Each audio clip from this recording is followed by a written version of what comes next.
We all want to buy a house. You want to stop letting your rent go up and up and up, but you can't buy a house without money, whether it's your money or the bank's money. And this is a person going to help you get what? Pre-approved.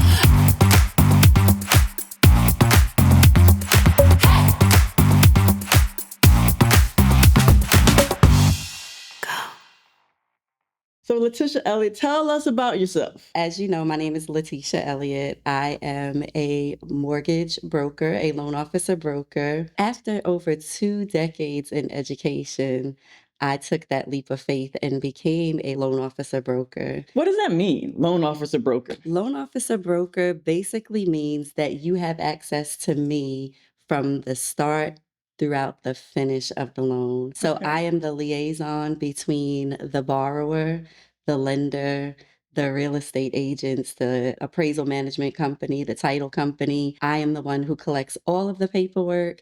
I speak to the lender on the behalf of the borrower, and I'm just there from start to finish. You're like the one-stop shop. I literally am the one-stop shop. Her shirt is clever. It says, what does it say? But first, let's get you pre-approved. So there's an order to things. There is. You must have the cash from the lender, but before you get there, you need to have a credit score of 650 and above. We know that there are some programs which allow less, but that opens the door to all of them. Would you say that's true? That is true. Okay. We want the debt to income ratio to be 43% or less. We know that it can be more, but that is a safe zone that opens the door for all of them. And the third, you need to have a little cash in your savings. That's right. Because an appraisal is not free and neither is an inspection. Before you are ready to go see LaTisha, Yes. you need to make sure that you have those 3 things. And that's what we teach you at DB Homes for Hope. We connect you with people so that you can get pre-approved. How did you get into the housing market? What was the draw? My husband and I, we work very closely together. Okay. He's a pastor. And 2020, which is COVID, everybody knows about that, right? We've all experienced that. Around that time, my husband said, you can do something different if you want to. And so we prayed about it and we explored many different avenues. And loan officer was not my first stop. Okay. After deciding to retire from education, if you will.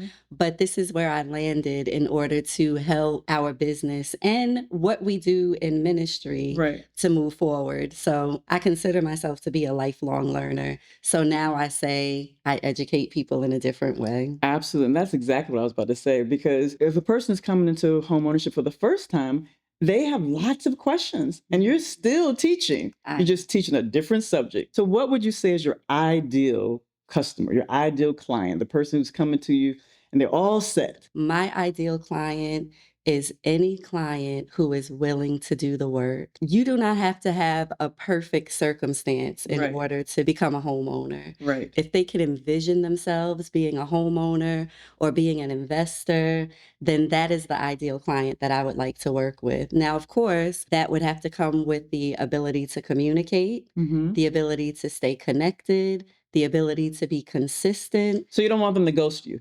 When you're sending them emails. Exactly, because time is money. Right, absolutely. But I'm willing to invest my time in that client because they are the ideal client if they're willing to do the work. If they're willing to do the work, we can meet the goal, which is home ownership or investing. So what is some of the work? I mean, are they digging ditches? What's the work? Some of them might feel like they are, but really, I have an acronym that I love to use. Yeah, tell us. That acronym is C.I.A. Okay. You want to have a decent credit score and credit history. You want to have some kind of income. All right. That income can be W-2 employment. It can be self-employment. It can be Social Security income, retirement income, child support income. There are so many different types of income that can be taken into consideration. And then the final thing is your assets or your savings. Right. And assets and savings, as you know, can come from multiple avenues as well. Some people have general checking or savings account, or their 10, 10, 10, 50, 20. There we go. That's right. But also, it could be retirement, or it could actually be a gift from family members or loved ones. But that C.I.A. breaks it down in such a way that the borrower can say, oh, okay, this is something that I can work towards. C.I.A., that's very digestible. Yeah. Let's go back to that income, though. So you said a W-2 person. So been on the job for 1 year, 1 month, 2 years. What will allow them to walk into this space? You are making me smile because that question is such a good question. It could be a 2-year employment history, but let's say that person graduated from college or from some trade program, and they have the transcript to show that the work that they've done, they could get a job using school as work history. Well, so my school was work. Yeah.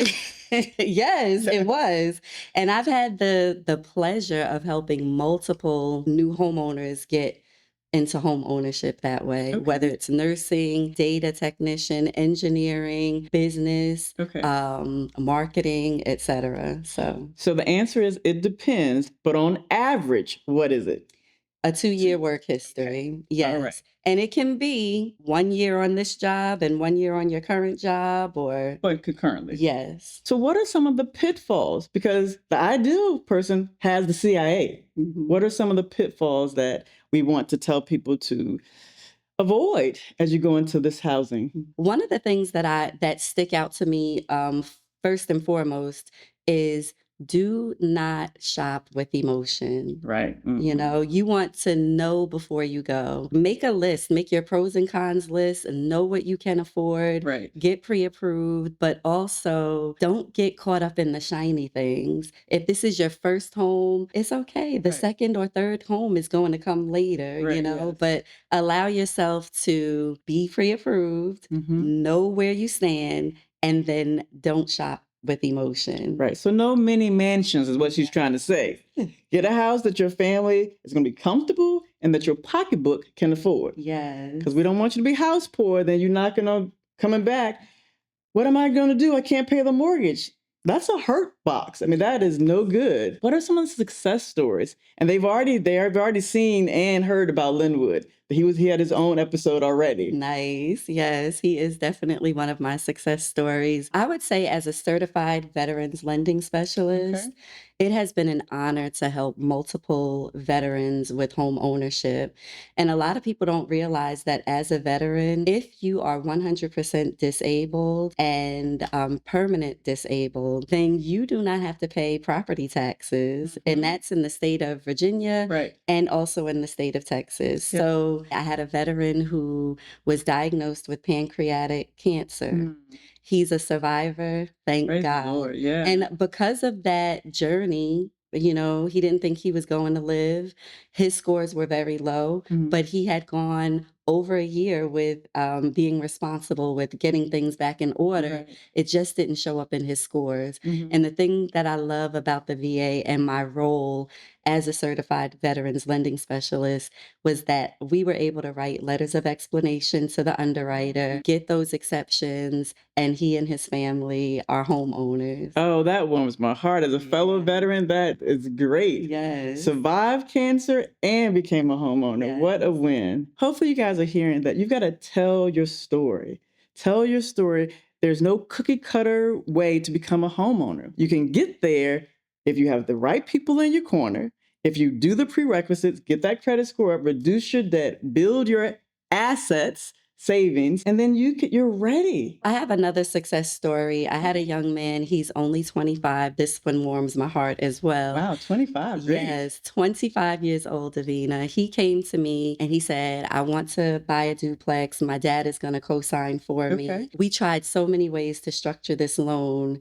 And I don't know, one night I said, there has to be a way. We were not making it. There were roadblocks that were happening with his dad as a co-signer. They both had excellent credit, both had savings. Let me stop you right there. Y'all know I go biblical. Yes. So it says don't co-sign.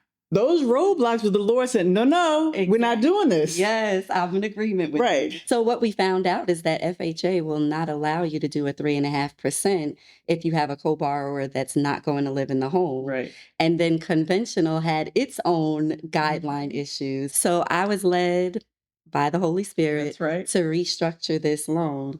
This young man was able to purchase the duplex on his own. We were able to show college as income. He had excellent credit, and he only had to put down less than 5% of the purchase price. Now he's able to rent out one side, live in the other side, build generational wealth for himself, and then do it all over again in a year or two when he's ready. Single, no kids, 25. The world is open to him. That's a wonderful story. Yes, and that's because his C.I.A. was intact. That's exactly right. Oh my goodness. Those who are viewing, hopefully you see yourself in some of the conversation that we've talked about. Home ownership is achievable, but you do have to do the work. Thank you so much for being here oh my goodness. God bless you. I'm so grateful to have you here. And she's in Lynchburg, but she's not limited to Lynchburg. Nationwide. That's right. All right. Thank you so much. Bye-bye.